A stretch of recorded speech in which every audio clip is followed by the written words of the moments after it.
সত্য কিশোর বাবু বাড়ি আছেন? পাটুল বাবু আপনারা এসে গেছেন? আসুন আসুন, ভেতরে আসুন।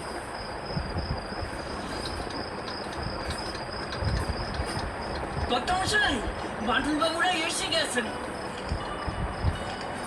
নমস্কার নমস্কার বাটুল বাবু, আসুন আসুন আসুন, বসুন।